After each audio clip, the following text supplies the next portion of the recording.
Order! Order! You are an incorrigible delinquent at times. Behave yourself, man!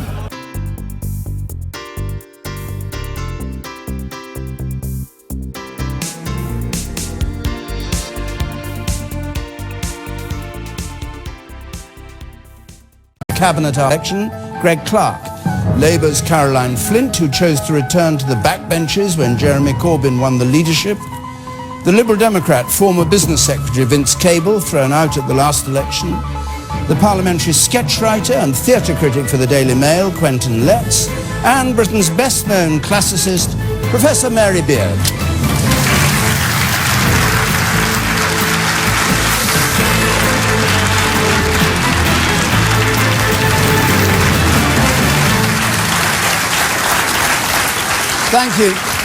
Thank you very much for that. And remember, if you want to comment from home on what we're saying here, you can text or tweet. Our hashtag is BBCQT. You can follow us at BBC Question Time. You can text 83981 and the red button will tell you what other tweeters are saying. Our first question from Polly Cassidy, please. Should Donald Trump be banned from the UK? Should Donald Trump be banned from the UK? On everybody's lips, this question at the moment. Quentin Letts. No, certainly not. I want Trump here because I want to have a look at that haircut. And I want to know, ladies and gentlemen, if I light a flame near it, will it melt? Or is it alive underneath there? I don't know. But there is a serious issue here, which is one of inciting violence, perhaps. And so you have to take this question seriously, and it's been...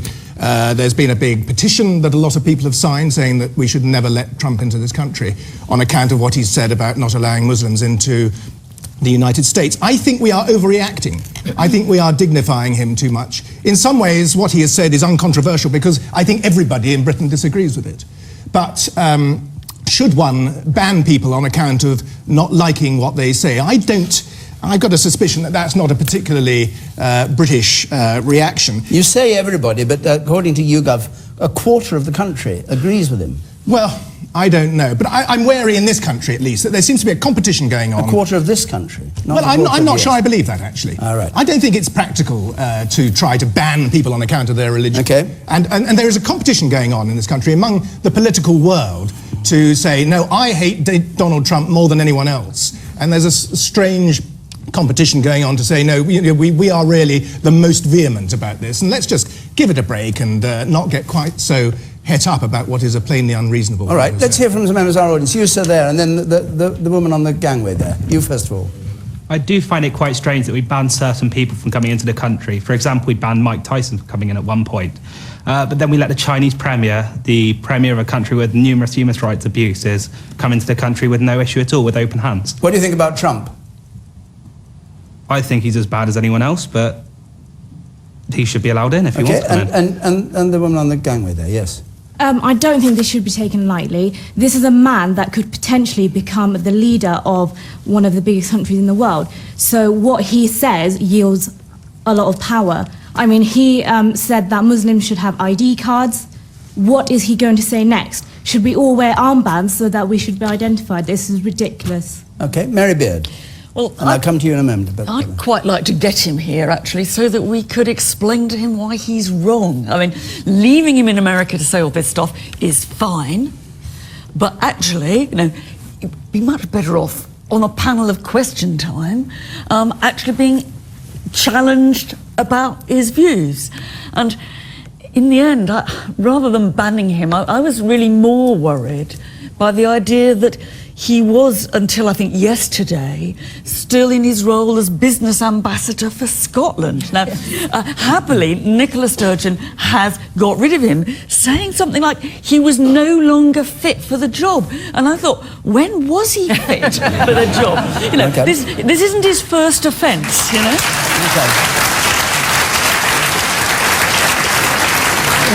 Who was the person up there? There was a woman up there with her hand up. Yes, you. I just want to say, I agree with Quentin. I think it's quite contradictory, this reaction to this kind of Donald Trump petition, because during the Charlie Hebdo attacks, we were all backing freedom of speech, and we were supporting the magazine that was openly insulting Muslims, and now we're having this big battle against the fact that he shouldn't have freedom of speech for insulting Muslims. So I think it's it's quite a contrary position. Okay. And social media always have battles of who looks best and who's in the...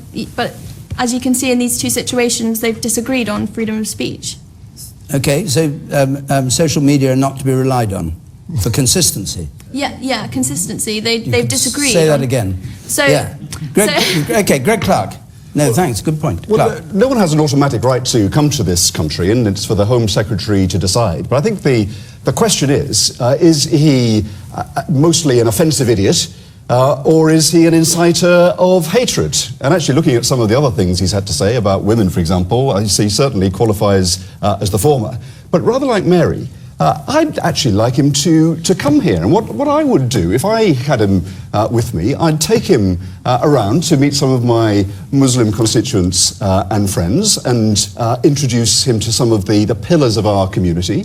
I'd like to introduce him to our police officers and have them tell him that they don't walk around with guns very often because they don't need to. And I'd like to introduce him to some British people who could perhaps teach him a bit of manners and politeness. And I think it would do him a power of good to come to spend a bit of time in England. So if we can do that, then we should let him in. And I'd make him read a very great deal of Katie Hopkins, who he thinks is such a respected British columnist. So that'd be another thing he could learn. So if he wins the Republican nomination and wins the presidency, you as a cabinet minister will call him, what was the words, an offensive idiot? I think he is. Well, I think if you... go on saying that. I think I will certainly, if you look at what he said about Muslims, look what he said in the past about women.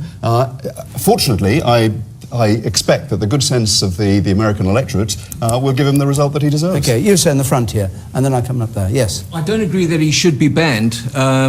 The petition was started before he's made these recent allegations or these recent comments. And I do feel that he's upset everyone from the Mexicans to women to disabled people.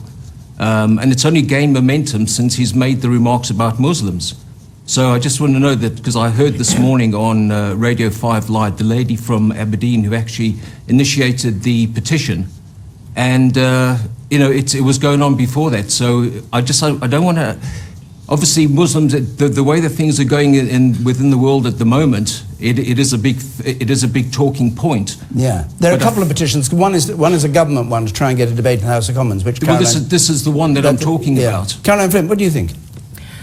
Theresa May has banned hundreds of people for concerns about how they might inflame violence in our streets and under sort of hate speech laws that we have in this country. And to be honest, I wouldn't mind if she added another one to her list, and that would be Donald Trump. I think he's an odious man. I think he can't open his mouth without offending someone, and you made the point, sir, about it's women, disabled people, people from Mexico. And I do think this is more than him being unreasonable here. He has condemned an entire religion by saying nobody who is Muslim should be allowed to come into the United States of America. I think that's racist, and I'd like to say we don't want you here within 1,000 miles of the UK. We don't support you, and we're not going to allow someone who has such power to voice some views come here and spread that here too. Okay.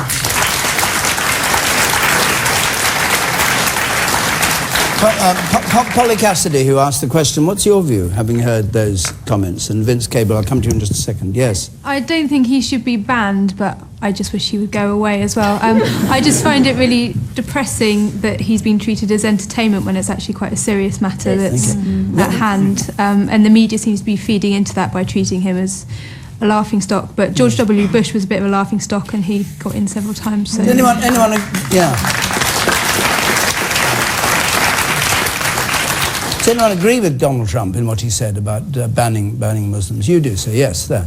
I think we should be more concerned about Muslim extremists that have been allowed to preach their terrorist views on the streets of London and whatnot, you know.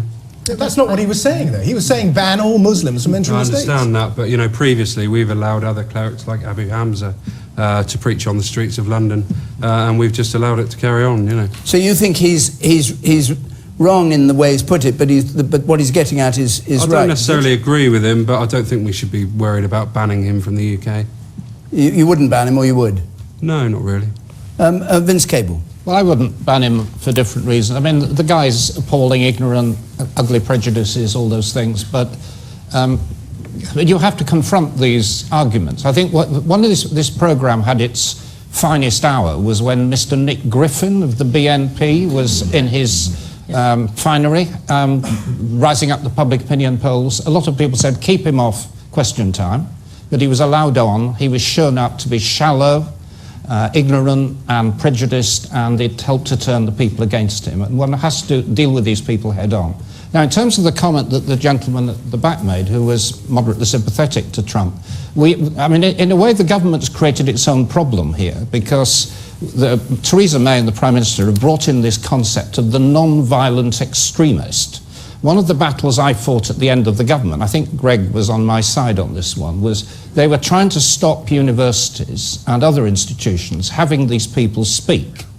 And I took a very strong view, which Quentin echoed a few minutes ago, that we may detest people and their views, but in this country you give people the right to say them and you answer them back. So I think the whole idea of kind of banning people who are not violent but are extreme in their views is a very dangerous thing to do. And do you agree with that, Greg? I don't think... is he right when he says he thinks you were with him? No, I think what you need to recognise is that there are people who may not commit violence themselves, but do incite it and do lead people to, especially in positions of influence. But we've got laws on including that, and we've brought laws in to address that. And one of the things that you can do with that is to insist that if you have, for example, a speaker with extreme views, to make sure that they are challenged so that you can have the other side of the argument put. But if people have a record of inciting violence and encouraging people to commit violence, then I think they should be excluded from our country. All right, let's go on to another question. Thank you very much. Steve Haller, please. Mr. Haller. My farm in Bath floods every year, and the flooding is getting more extreme. What actions should the government be taking to protect ourselves and the environment? Have you been flooded these last few weeks, like Cumbria? We haven't had it like the northwest, but we flood every year. So you have the same problem. Caroline Flint, obviously refers to Carlisle and Kendal and Cumbria. Yeah. I must make a note to ask Donald Trump on the programme, Vince. Yeah. Perhaps he'll come, if you'll let him in. Okay, sorry, let's go on. Well, there's quite a lot of discussion at the moment, as we all know, about whether or not the storms we've seen again in our country are linked to climate change. I think it's hard to pinpoint one weather event to climate change, but the fact that we're having more frequent storms and extreme weather, I think we can very much say that that is part of what's happening in terms of climate change around the world. Now, I think, part of what we have in this country is a recognition, and I'm proud of the fact that when we did pass the Climate Change Act in 2008, there was a cross-party support for that. I think only 5 MPs voted against it. And that was about us recognising that as a country, we needed to try and reduce the emissions that contribute to climate change, and also, I think, be a leader, like we hopefully are in the negotiations in Paris. But the truth is, the problems with these weather conditions is here now. And for your farm and other people around the country who keep being told that the risk is based on 1 in 100 years, when people have experienced 2 flood situations in 6 years, isn't good enough. I'm afraid we did see in the last government, in the early part of the last government, money on flood defence is being cut. I think last year £115 million was cut from it. We need to better recognise this as a national security issue, because it puts businesses out of work, it puts families out of their homes, and it does cause, in some cases, not just destruction to property, but the loss of lives. Okay. You're not at the very back there, you're at the very back. Would you agree it's time to redirect the foreign aid budget towards the flood victims? Away from flood victims in other parts of the world to this country? Away from foreign aid and redirect it back to flood victims. The charity starts at home. I think you need to do both, but first on this... Well, you can't do both, because you're saying redirect it. You can't redirect it both ways. You can either redirect it or you don't redirect it. I think we should be consistent with our commitments to help people who are victims of flooding in other countries, and we certainly should do that here as well. I was in Cumbria yesterday, and can I just take this opportunity, David, to express my admiration for the work that's being done there. When you go and see it for yourself and see people who've been working flat out, the emergency services, the councils, the volunteers, it is an inspiring sight to see. But one of the things that you do notice when you go round there, I went to Appleby, one of the towns that's been particularly badly affected. The vicar took me into her church, and she pointed at the level that the water had reached in the last weekend and the previous level. And there was a huge difference. It was a record rainfall. What was it, 4 or 5 feet? Yeah, so it was waist height in the church and clearly completely But taking his point, the government spends half in this country what it spends on the International Climate Fund. Why is that? That's what he was saying. Well, we need to put the flood defences that are needed. But let me just finish the point on that, and I'll come to that. The defences that were put in place there had been put in place over recent years. They were what was calculated would defend these towns and villages across Cumbria. But the water flooded in beyond it. So Steve's question is whether we should review the modelling and to see whether that is adequate. And I think that we should do that. And the Environment Secretary and the Prime Minister has said that we need to look at why these more frequent occurrences of these catastrophic floods should be happening. Okay, what about diverting money from the International Climate Fund to the UK? I think we need to do both. In the past, I've visited Bangladesh, and if you look at the vulnerability of a place like Bangladesh to the same kind of climatic events that affect the rest of the world, in terms of saving people from destitution, that is an appropriate use of our foreign aid. Not least because, and we see what happens when you have turbulence in places such as Syria, where you have populations displaced, and this affects the whole of the world. So I think that for our own stability and security, you need to protect people from these catastrophic events. It's what we should do to our fellow human beings anyway, but actually there is a case for it for our own stability. All right. Quentin Letts. Well, the question from Steve is what can be done to protect the population, I think, and there are various things. We can stop building new houses on floodplains, that would be a good thing. And sometimes these flood defences, although they sound whizzo ideas, sometimes they can have the effect of forcing the water down to other areas which in the past wouldn't have been flooded. So well-meaning schemes can sometimes cause problems further downstream. But as far as protecting them, we can make sure that our emergency services have everything they need. But you can't expect politicians to solve everything or to stop the floodwaters. And I'm wary on the BBC of talking about climate change because I got into trouble about this recently. And people seem to think I'm... It's only because you only gave one side of the argument. No, it's because I'm sort of regarded as some sort of denier. I'm not. I just, like a lot of people, I don't quite know whether I believe everything I'm told about climate change. I believe boffins. I don't always believe lobbyists. And I'm wary of blaming one particular flood on climate change. I don't know the answer to that. But I would be wary of expecting the politicians in Paris to be able to solve these problems. Sometimes these are natural events, they're acts of God, if you like. Okay. But the enormous universe may not be affected necessarily by man-made emissions. I don't know. You sat there. Extreme flooding with climate change increase of about 1 degree centigrade.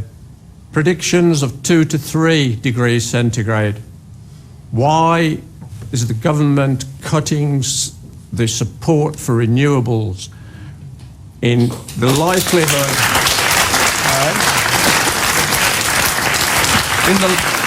in the likelihood that these extreme weather events won't be every 4 or 5 years, they will be every year? Why is it cutting the means to prevent it getting worse in the future? Is that a strong argument, Vince Cable, for you?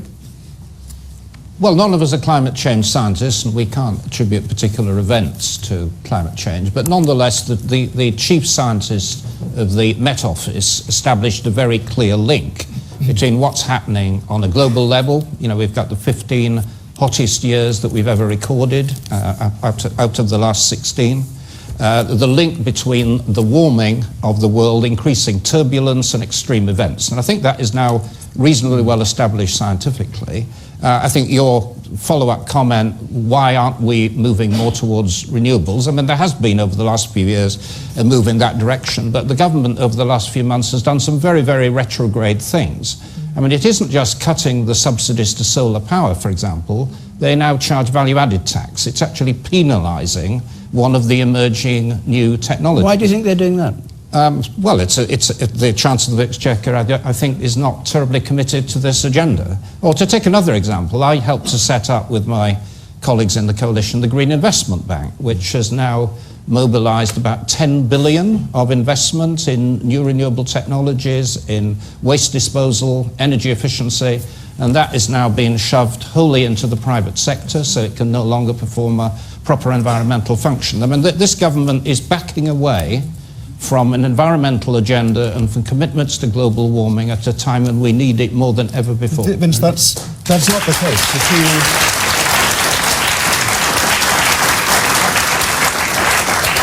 If you look at the climate conference that's taking place in Paris as we speak, there was a report to the conference that rated and ranked all of the countries in their contribution.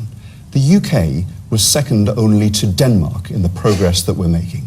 We are on track to meet our emissions reductions targets. Most other people aren't. We're on track to have 30% of our electricity coming from renewables. When I looked this morning, it was 21% already. We'll get to 30% by 2020. We've got the Green Investment Bank. It's very successful. It's something that we introduced and we would continue. So I'm proud that we are going into the talks in Paris as leaders, not as followers. All right. And last time at Copenhagen, and I was at Copenhagen as the opposition spokesman in 2009, we were on the back foot because we didn't have, and Vince will know this, an energy policy that could stand up to scrutiny. We've turned that round in the last 5 years, and we are being recognised for that internationally. But very briefly, Karen. Firstly, the 2008 Climate Change Act set out our targets for emissions. That was the first, and that was the Labour government. Secondly, a huge amount of the renewable energy that has been developed over the last few years, the business plans and investments came in at the tail end of the Labour government. They just happened to have been built under yours. And then what we've seen in the last few years is we're going backwards rather than forwards. And that's why businesses on solar, businesses on wind are going out of business because you keep moving the goalposts. Labour was always very good at targets. It was always very good at targets. But actually, the last Labour government, while passing the law to set the targets, tried to get through a new coal-fired power station. I want to hear from the Ladies and gentlemen, they just turn it into a partisan squabble, don't they? It's just all about party politics. That's ludicrous. Steve Hawler, you've heard what's been said so far. We need to stop building in the floodplain. My local MP wants to build a 1,400 space car park on half my land. He wants to buy my farm off me. And that's just an increase the amount of cars on the road, CO2 emissions. And they'll all float away on the flood. It's going to, there's going to be nowhere for the water to go. You need to. How can Greg Clark, as planning minister, give something like that planning permission? Okay, Mary Beard. No, don't. Can't go into planning. That's a good point. But Mary Beard. I mean, you've just been a fantastic example of how the political debate always goes into these really big, edgy things about climate change and renewables and emissions. And clearly that's important, but what tends to get overlooked is some of the things that you've just mentioned, that Quentin mentioned. It's about basic issues about building on floodplains, but it's also about how you manage water courses, how you plant, how you see how the water comes off the high ground into the low ground, and that is joined up practical, local thinking. And it's not very sexy, but it is actually one of the best first-line defences against what we're seeing happening and what happened here. Okay, no, we'll move on. We'll move on because I want to get through a number of questions, but I'll take the woman at the very top back there, the very, very top right-hand side, and then we'll go to the next question. Quickly, if you would. Mr. Clark, you said we're on target. We're going to meet our targets, but regardless of whether we are or not, surely we should be pushing even further. You said Denmark's still ahead of us. We should be trying to beat them. It doesn't matter we're second. We should always be pushing forward. All right, thank you. No, that's fine. All right, we'll go on. Thank you very much for that. Now, just where we're going to be next week. It's the last programme before Christmas, and we're going to be in Slough. and then in January, come January, back in London. I'll give details later on, but there it is on the screen if you want to apply. Let's crack on with a question from Justin Roberts, please. Is David Cameron's negotiation with the European Council for real, or will the British public ultimately be sold a pup? Is it for real, the negotiation, or will we be sold a pup? And Prime Minister was quoted today saying that voters begin to think, oh, push Europe away, it's bringing me problems and all the rest of it. And it seems to come to a, not to a halt, but to slow down. Vince Cable, what's your view of what's going on in Europe at the moment? And how successful is David Cameron being with his renegotiation? Well, we don't know whether he's successful in the negotiations or not till they've happened. I mean, this is a problem of his own creation. He didn't need to have the referendum, but wanted to have it because of internal Conservative Party tensions. He dreamt up these 4 conditions, 3 of which are very difficult to evaluate whether you've succeeded or not, and things, you know, motherhood and apple pie, let's have more productivity. I mean, we're all in favour of that. The one that the public are concerned about and has to be dealt with is our public fears about immigration. And the test he set, which is to limit migrants' access from Europe to in-work benefits, that is the bit that's now running into trouble, because in order to operate it, you need to discriminate between different people within Europe. That goes totally contrary to the basic principles of the single market. And remember, that was Mrs. Thatcher who negotiated that for us. And he's now falling back on another mechanism that if we had serious problems with migration, the government could introduce an emergency stop. But then that would have to happen with the permission of the European Commission, which means that we wouldn't have it under control. So he's created a problem which he cannot now solve. And I suspect what will happen is that the people in the Conservative Party who've set him these hurdles to jump will say, sorry guy, you know, you've disappointed us, and they will have not achieved his objective. What he should be doing is what I think he believes deep down, and certainly George Osborne too, and actually making the case for us being in the European Union.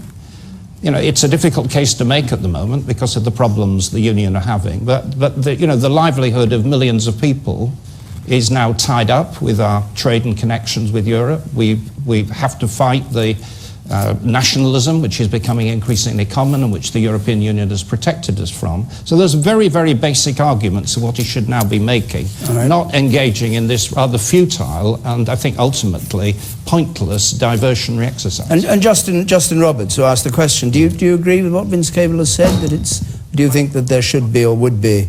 We're still going to trade with Europe, even if we're not part of Europe. And we trade with the United States, and we're not a state of the Union. So all those millions of people employed in trade with Europe, will probably still be employed. So what's your view there? I think we should pull the ejector seat lever and get out as soon as possible. Okay. The woman there. Yeah, I just want to say on the subject of what Vince said about leaving the European Union, I think the government needs to do something, quickly about the monopoly of Euroscepticism in the tabloid press, because it's completely ridiculous. The entire tabloid press is against Europe. In the UK is the most uneducated country about the EU, and I think it's incredibly dangerous that the only information we're getting about the EU is false and from newspapers that have an agenda to make sales and not to keep us in the best position with this country. Okay. Who was shouting out in the complaint here? Because I'll hear from you. Who was it who said no rubbish? None of you are going to confess to it now. What? You weren't? Not me. Not you. No. What's your view? Well, what I'd like to know is whether, if David Cameron fails with these negotiations, which is looking quite possible in terms of getting the migrant benefits, the 4-year thing, yes. Whether he will actually campaign to leave the EU, that's what I'd really like to know, whether that's possible. Quentin Letts, what about this point about the press being sceptical? What's the Daily Mail's view on it's an uncharacteristically inaccurate comment, because I think the Daily Mirror is quite pro-Europe. Well, you said all. Linked the EU but to what are you going to migration. stop tabloid newspapers running what they want to run? Well, I think there should definitely be. That sounds a little. 6 of the main newspapers in this country were owned by News of the World guy. I can't remember his name. And that's completely undemocratic. Well, the BBC is quite pro. The BBC has broadcasting laws, and it manages to become a democratic entity. And I just think it's incredibly ridiculous that the printing press in this country has the ability to manipulate a country. Right. I think it's The Sun has predicted the election victory of the past 6 governments. That's not coincidence. You know, we need to do something about this. Mary Beard. I'd like to pick up that point, because I think what I'm missing in this debate, I mean, I don't know about Cameron, because I don't know, whenever he says anything, I don't know who he's talking to. Is he trying to satisfy his own backbenchers? Is he trying to scare Eurocrats? Or is he trying to worry me? I don't know. But what I do know is that, we've seen it already tonight, is that the pro-Europe lobby tends, sadly, I think, always to say just how damn awful it's going to be if we come out of Europe because we're going to lose all these jobs, etc., etc. When what I want to be hearing is somebody speaking a positive message about how damn good it's going to be in Europe. We've got things to change, but there is a pan-European project out there that we can actually be part of, and we can make a difference in the world that we can't on our own. And I want to hear it for that, not just, you know, a gloomy, terribly sad state of affairs that's going to happen if we leave. Turn to the Cabinet Minister on your right. Can you satisfy Mary Beard with that? Listen, the key thing is that David Cameron is not appealing to me, he's not appealing to anyone on this panel. He's not appealing to you? He is... the choice in the referendum will be for the British people to decide, and that will be the choice that the British people have. And occasionally, when I've been to Europe and been talking to ministers You're in Europe. in the EU, talking to fellow ministers. Talking to fellow ministers for other countries, and they sometimes do have expressed concerns as to, you know, should we be having this negotiation? And what I've said to them is this: in all of our democracies across Europe, every 4 or 5 years, you ask the question: could things be better than they are now? Could things be run better than they are now? That seems a reasonable question, and if it's a reasonable question for every democracy, why not ask that of the European Union? And that's what David Cameron is doing with his negotiation. I think that's a reasonable approach to take. It's dreadfully faux naive. You said the top there. Tell me why, Mary. Yes, I think, I mean, the whole question of Europe's got huge implications for the UK, bearing in mind, obviously, with the SNP government in Scotland threatening a second referendum with a material change if they're pulled out of Europe against their wills. Caroline Flint. Look, I'm not against reform of the European Union. I think most institutions are worth having a look at whether they should be reformed from time to time. But I do think like that... the Labour Party. Yeah, well, I mean, I've been part of lots of reforms in the Labour Party over the last 36 years, and I'm glad we did reform. But look, on the European Union, I'm not against reform. But actually, this whole thing with David Cameron is about trying to find a way to come up with something so he can go to the Tory Eurosceptics and say, now, we've got this, let's back being in the European Union. Let me just finish. I agree with Mary. Whatever the outcome of what David Cameron achieves or doesn't achieve, I'll be voting to stay in the European Union because I think it is good for our country. I think it's good for jobs and investment. I think it's good for our security, the fact that we can actually work with police forces across the European Union to secure that we can get criminals back here to face charges and send criminals to their countries as well. I think it's good for the environment because the European Union, at the talks in Paris as a bloc, can demonstrate what they can achieve as the European Union, but also influencing the rest of the world. And I think that's good. And just to say to Justin about coming out, there are consequences. Norway is not a member of the European Union, but it wants to trade, but it has to pay in order to do that, and it has to abide by every single rule and regulation, but it doesn't have a say. That would be the issue that would face us if we weren't in the European Union.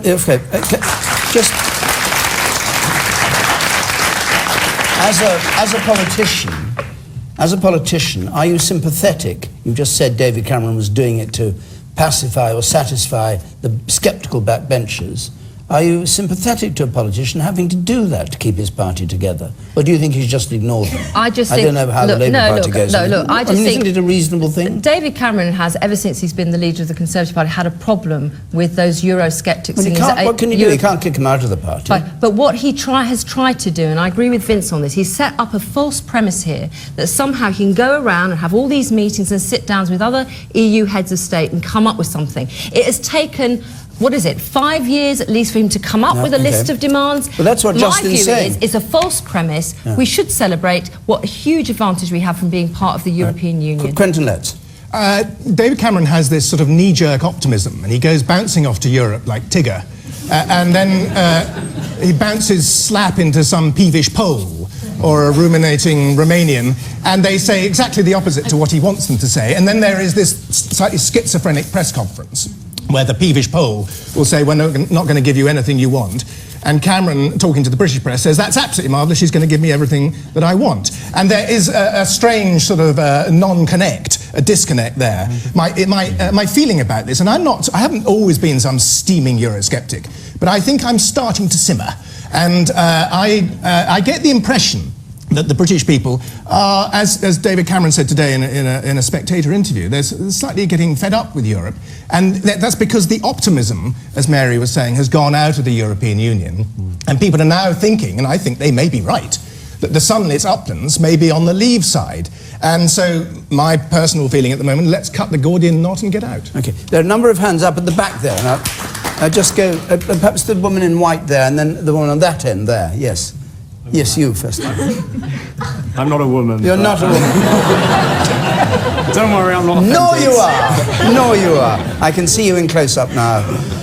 I'm just wondering, really, why, given the crisis that's broken out in Europe, why David Cameron seems so keen to try and shove these negotiations through, really? I mean, surely, given what's happening in France... What would you have him do? Well, I mean, surely... He's got to have the referendum, hasn't he? Yeah, but we don't even know when yet, do we? I mean... Within the next 2 years, by 2017. Why does it need to be... Why does it need to happen now? What would you like him to do, though? Just not have a referendum?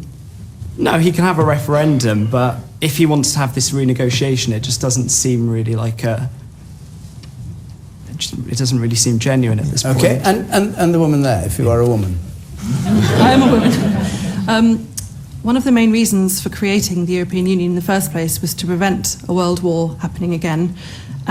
We've got horrendous atrocities from ISIL. We've got the potential of nuclear warfare on the horizon. Surely it's better to renegotiate as one part of a bigger body to renegotiate these things and use the technology to pass between the countries to solve potential problems for our futures. Okay, thank you very much. We must go on, I think. Let's move on to a question from Philip Cameron, please. Philip Cameron. Yes. Do the panel think that Jeremy Corbyn has been fairly treated by the media? The panel think Jeremy Corbyn's been fairly treated by the media. We were talking about the media over the European issue a moment ago. Greg Clark, do you think Corbyn gets a fair treatment in the press? Well, I think the media That's what you call fair, I think the media have shown him in action. I mean, I was in the House of Commons for the vote on Syria, and he made a speech at the beginning of it, which was quoted extensively on the news, and it was, I thought, a poor argument for the case. I think when people have looked at the policy positions that he's taken, very extreme, a real danger, it seems to me, to the country, that has been reported on. When he's said, for example, when asked after the Paris attacks, was asked whether it would be appropriate for an officer to shoot to kill a terrorist in those circumstances, he had to hesitate before being able to answer that in the affirmative. These things have come across, and they need to come across, because this man is the leader of Her Majesty's opposition who wants to be our Prime Minister. So I think that this is being communicated to people. Philip Cameron, what's your view? You asked the question. I think the fact that he hesitates before he answers shows that he's considering all options first.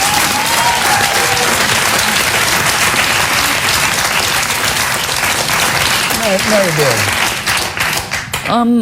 I think he's having a pretty rough time, and I think he's behaving with a considerable degree of dignity, given that.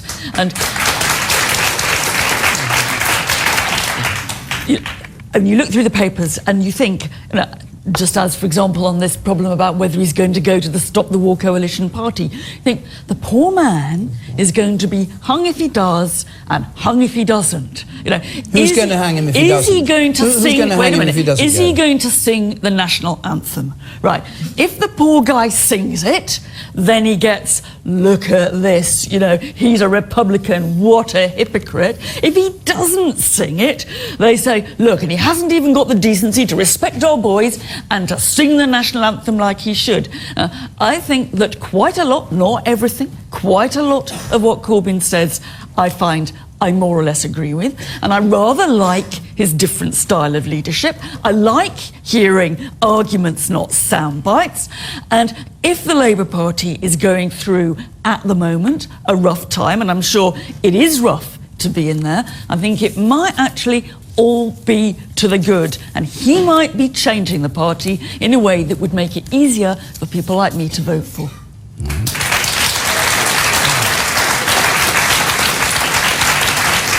I'll come to you. I said at the beginning, Karen, that you left the front benches for the back benches when he was elected. What is your view about the way that he's depicted? And what's your view indeed about the Stop the War dinner tomorrow? Okay.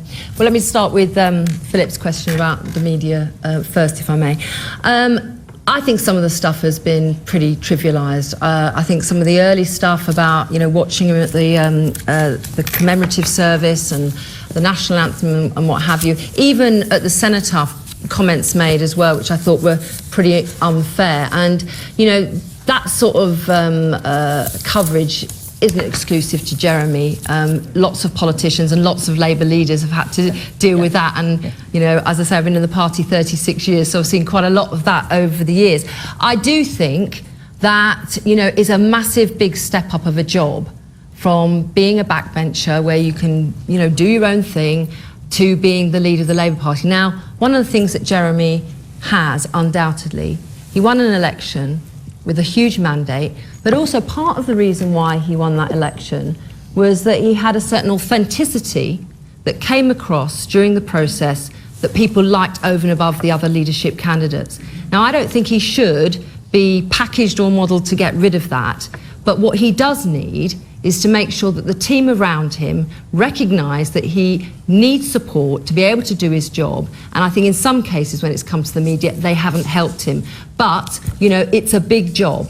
And he's got 4 years to grow into that job, just like when David Cameron started as leader of the Tories. Or why did you leave the front bench then and make it clear you didn't approve of him or agree with him? No, hang on a second. I left the front bench because I just spent 5 years in the shadow cabinet. Before that, I had been a minister. And to be honest, I think that, I have the right to say I want to take some time out from things. Wasn't a comment on his policies? No, this was about me having some freedom to talk about some of the issues that I support everything he goes for? No, I don't support everything Jeremy goes for. I'll be honest about that. I don't. But I also think, as an MP of 18 years, I wanted to have some time to talk about some of the issues unfettered by being in a shadow cabinet, and I have the right to choose to do that. All right. Yes. I'd like to come back to what Greg Clark says about the vote for bombing Syria. The Labour Party had a free vote. It was in the press for days. Will he or will he not allow them to vote with their hearts on such an important issue? But did your leader offer that? No. No, because I think there is, on matters of war and peace like that, I think you should look to a party to have a view. And, Hilary Benn gave a brilliant speech, but to have the leader of the party saying one thing, the shadow foreign secretary saying something else, I mean, that may be consistent with having a free vote, but this is the alternative government. What would they do if they were in government? We need to know that. But you're supposed to represent the people, and by having a free vote,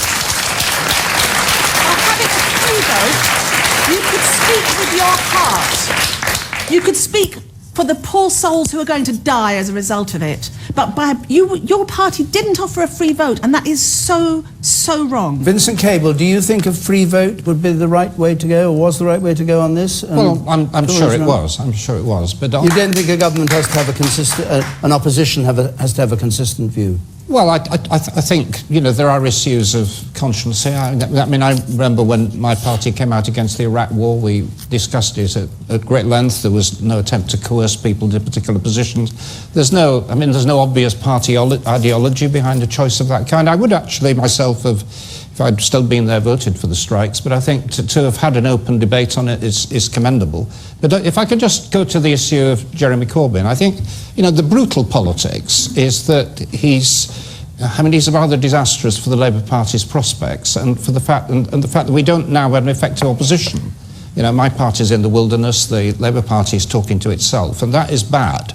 I think the one good thing about Jeremy Corbyn, and I think it is a positive thing that either he or somebody else has got to be building, he's making an effort to engage with millions of young people who have very poor job prospects. I mean, we're producing a generation of people now who are probably highly educated, but have very little prospect of good employment and secure employment, and who cannot get into the housing market. You know, the chances of buying a house till your late 30s are very remote, or having, you know, rented accommodation that's remotely affordable. And we're producing potentially a highly alienated younger generation, and he is making an attempt to engage them in democratic politics. I think that's commendable, and I think whoever else is leading the opposition, well, from whatever party or combination of parties, has got to tap into that agenda. Okay. Who hasn't spoken yet? Yes, you there. And then Quentin, I'll come to you, and then we go on. Yes. Caroline, I think you and all the Labour Party need to get behind Jeremy Corbyn. He is a genuine human being. You said that it was terrible that he paused for a moment before thinking about killing somebody. That is a genuine human being. He cares about people. He represents the people, and he's always worked for us. And I think we all need to get behind him. And Caroline, I think you need to. And you below, in the row below, yes. That's you. I think that he is wonderful in so much as he's generating so much political discussion that wasn't happening before amongst so many people. All right. Quentin Letts. It's all very well to say Jeremy Corbyn's a genuine human being. Of course he is. But he's also a genuine human being who, during the 1980s, was pretty pro the IRA. And I think that's a problem. I think that's unfair. I don't think that is wrong, with respect.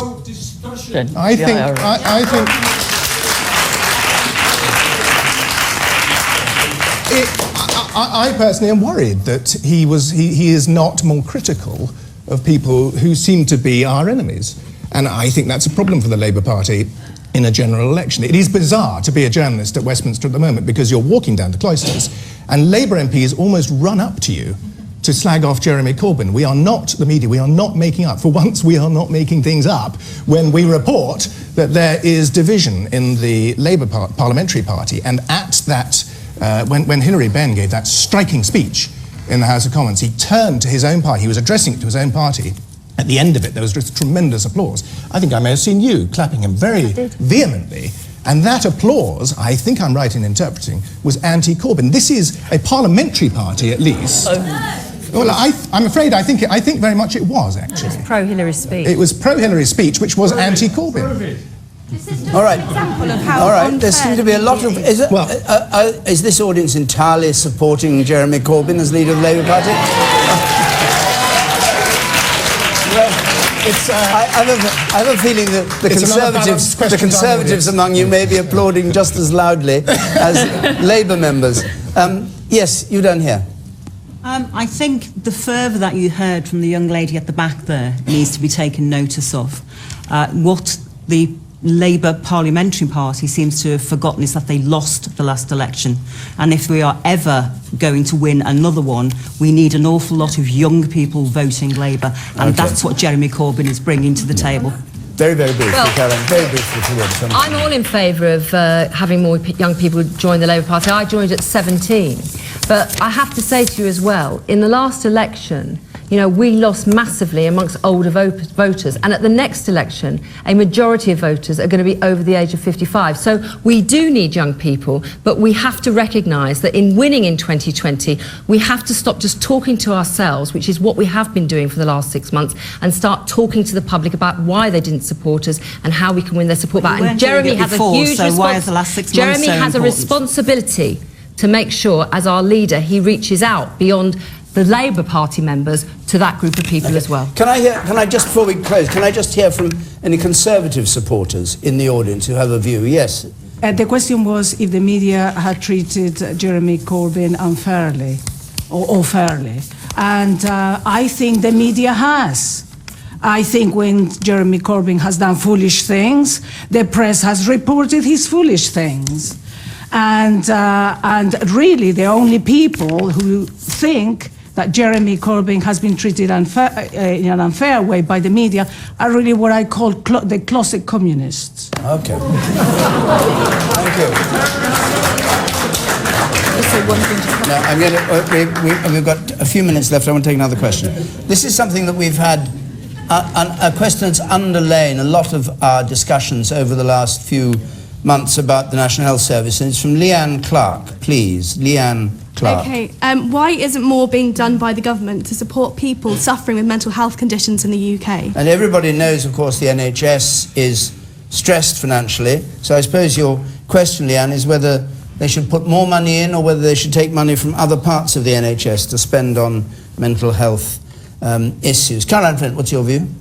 Well, we had a debate on mental health this week led by Luciana Berger, who leads for us on this area. Look, I think it's a massively important area for us to understand that actually if we don't spend more in this area, then there will be other costs that we will have to face as well. And for too long, I was a public health minister in the last Labour government, and for a long time we've had a treatment service in hospitals, but what we haven't had are the sort of services in the community to prevent people becoming ill, and that includes resources for mental health as well. I raised in Parliament the other day, I have 3 prisons in my constituency, and I know that for a lot of offenders, they are suffering from mental health problems, addiction problems, and problems just in terms of literacy.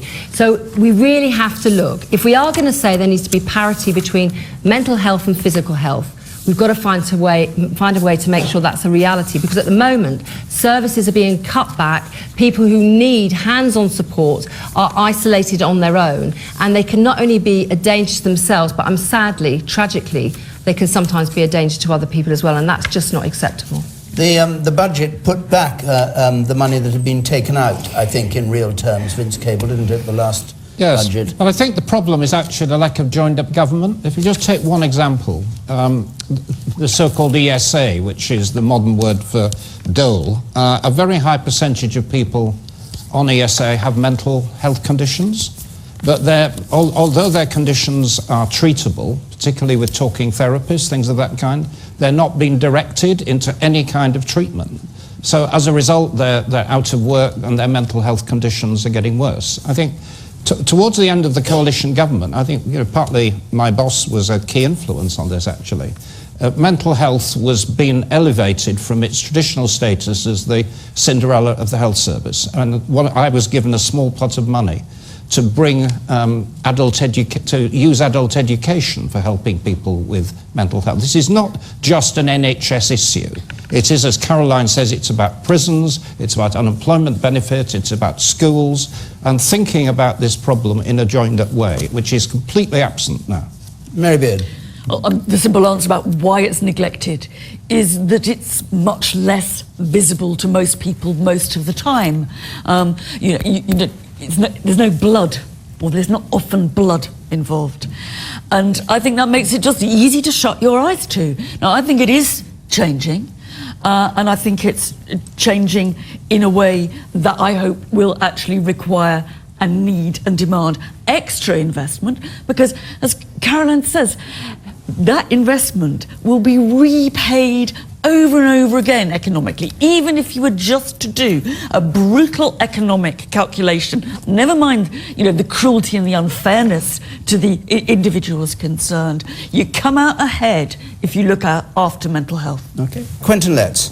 I think regarding mental health, it is difficult not to feel humbled and inadequate talking about it, especially if, mercifully, I have no personal family experience of that. I do, however, have recent family experience of the NHS on cancer care, and that has been magnificent. And the NHS, which is now getting good amounts of money, long may that last, is one of the things that gives us tremendous, as a country, gives us tremendous social peace.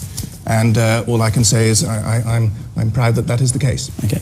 Greg Clark? So some of the most heartrending constituency cases that I've been working for have been when parents, often of young people, have come to my surgery at their wits' end because they can't get an appointment to have an assessment for a child or an adolescent that's got mental health difficulties. And this goes back all the time that I've been an MP. And if they had broken their leg on the rugby field or something, then they would go to A&E and they'd be treated instantly. But I had cases of people where young people were being kept waiting for 6 months for an assessment. And that is an eternity in the life of a young person. I think that is now changing. There is a much greater recognition that we must be absolutely as committed to help people promptly and effectively if they've got a mental health condition as they've got a physical health condition. But we've still got further to go, but it's a direction that we must continue to go down and to have this complete parity so that there isn't the vestigial stigma that has stopped people from being able to talk about it. That's changing, and I'm glad it is. Briefly, if you would. Just wanted to pick up on your point about young people, that whilst we need more money for mental health services in general, we desperately need more money for young people with mental health problems, because the damage it can cause is life-changing, and some people, when they don't receive the care they need, it will never be the same. Okay, thank you very much. All right, we've got... we're going to have a yes and no on this one. The last question from Elaine Pippard, please.